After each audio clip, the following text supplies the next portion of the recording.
ನಮಸ್ತೆ. 6-8-2025 ಬುಧವಾರ ಶುಕ್ಲ ಪಕ್ಷ. ಇವತ್ತು ದ್ವಾದಶಿ ತಿಥಿ, ಮೂಲ ನಕ್ಷತ್ರ. ತಿಥಿ ದೋಷವಿಲ್ಲ. ಆದರೂ ಮೂಲ ನಕ್ಷತ್ರ 50% ಮಾತ್ರನೇ ಶುಭವಾಗಿದೆ. ಯಾಕೆಂದರೆ ಮರಣವು ಧ್ವಜವು ಕೂಡಿ ಬಂದಿದೆ. ಇದು ಮಧ್ಯಾಹ್ನ 12:59:42 ಅಂದರೆ ಮಧ್ಯಾಹ್ನ 1 ಗಂಟೆವರೆಗೆ. ಆನಂತರ ಬರೋದು ನಕ್ಷತ್ರ ಬದಲಾಗುತ್ತದೆ. ಅದು ಪೂರ್ವಾಷಾಢ ನಕ್ಷತ್ರ.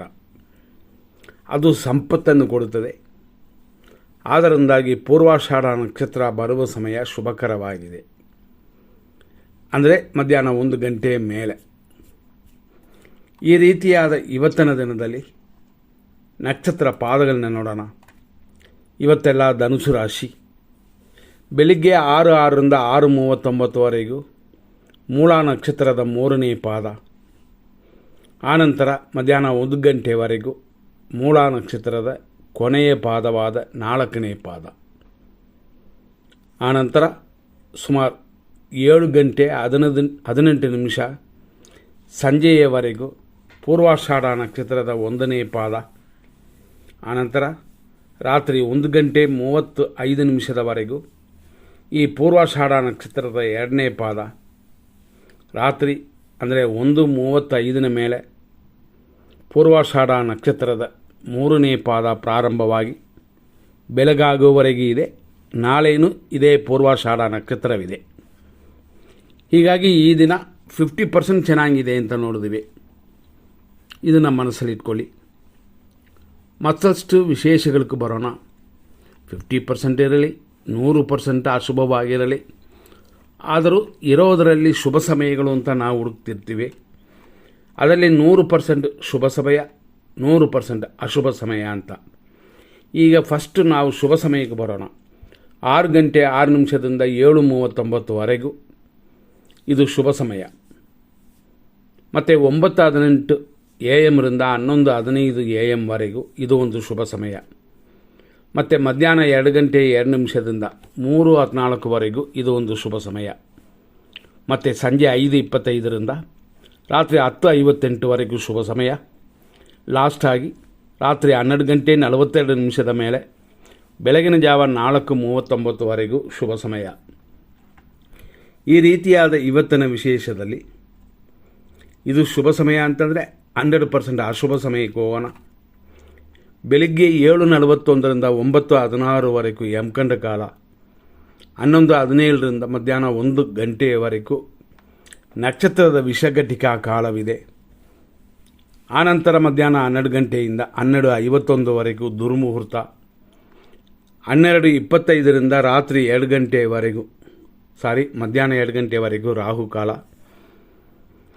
ಮಧ್ಯಾಹ್ನ 3:16 ಸಂಜೆ 5:23 ಮೃತ್ಯು.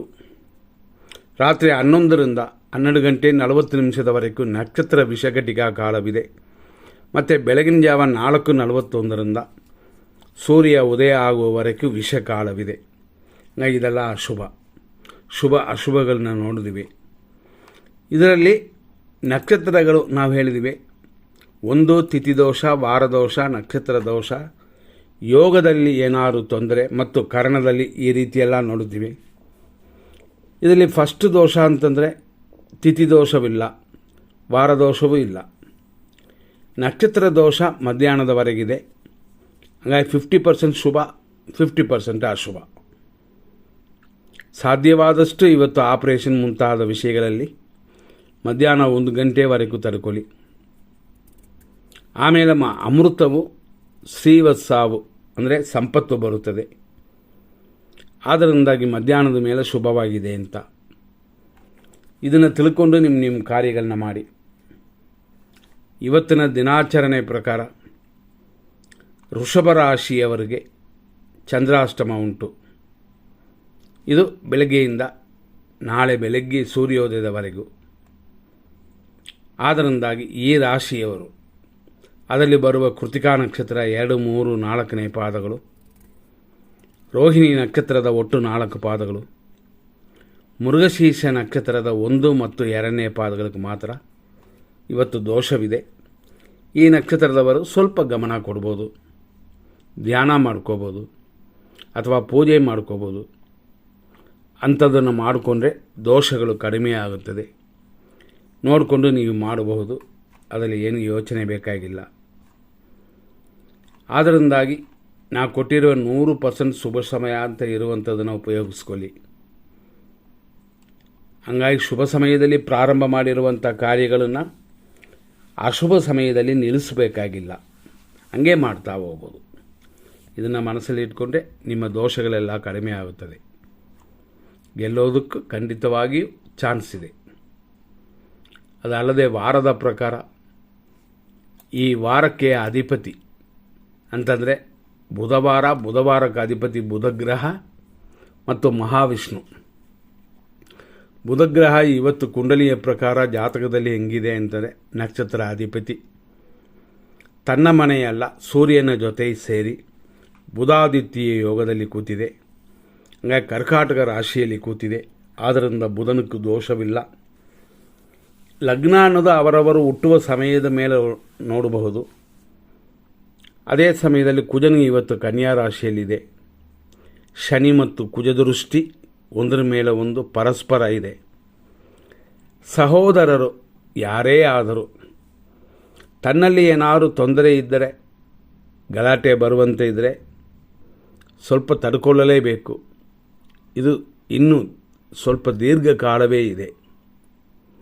ಆದರೂ ಚಂದ್ರನು ಗುರು ಏಕ ನಕ್ಷತ್ರ ಅಂದರೆ ಡಿಗ್ರಿ ಪ್ರಕಾರ ನೋಡಿದ್ರೆ ಗುರು 18, ಚಂದ್ರನು 18, ಪೂರ್ತಿಯಾದ ಇದು ಗಜ ಕೇಸರಿ ಯೋಗವಿದೆ. ಅಂದರೆ ಒಂದನ್ನು ಒಂದು ಕೂಡೋದ್ರಿಂದ ಅಲ್ಲ, ಒಂದನ್ನು ಒಂದು ದೃಷ್ಟಿ ಪಡೋದರಿಂದ. ಹಂಗಾಗಿ ಇದು ಶುಭವಾಗಿರುವಂಥ ಶುಭ ಯೋಗ ಅಂತ ಹೇಳುವ ಗುರುವು ಚಂದ್ರನು ಅಂತ ಅನ್ನುವ ಗುರುಚಂದ್ರ ಯೋಗ ಅಥವಾ ಇದು ಗಜಕೇಸರಿ ಯೋಗವಿದೆ. ಕೆಲವು ಸಮಯಗಳಲ್ಲಿ ಒಳ್ಳೆಯದು. ಆಕಸ್ಮಿಕವಾಗಿ ಮಗುವಾದರೆ ಇಂಥದ್ದು ಯೋಗಗಳು ಸೇರುತ್ತೆ. ಬುಧಾದಿತ್ಯ ಯೋಗ ಸೇರುತ್ತದೆ. ಮತ್ತು ಶನಿಯು ಕುಜನು ಆಪೋಸಿಟಲ್ಲಿರೋದು ಒಳ್ಳೆಯದಲ್ಲ. ಶನಿ ಕುಜ ಶಾಂತಿ ಮಾತ್ರ ಮಾಡ್ಕೋಬೇಕಾಗ್ತದೆ. ಭೂಮಿಯ ವಿಷಯದಲ್ಲಿ ತಕರಾರು, ಸಹೋದರರಲ್ಲಿ ತಕರಾರು ಇದ್ದರೆ ಖಂಡಿತವಾಗಿ ಪರಿಹಾರ ಮಾಡಿಕೊಳ್ಳಿ ಅಥವಾ ಶಾಂತವಾಗಿರಿ, ಧ್ಯಾನ ಮಾಡಿಕೊಳ್ಳಿ. ಏನು ಮಾಡಿದ್ರೂ ಅವೆಲ್ಲ ನಿಮ್ಮ ಒಳ್ಳೆಯದಕ್ಕೆ. ಆ ರೀತಿ ಇರೋದರಿಂದ ಈ ದಿನವನ್ನು ವಿಶೇಷವಾಗಿ ತಗೋಬೋದು. ಮುಂದಿನ ಸಂಚಿಕೆಯಲ್ಲಿ ನೋಡೋಣ. ಧನ್ಯವಾದಗಳು.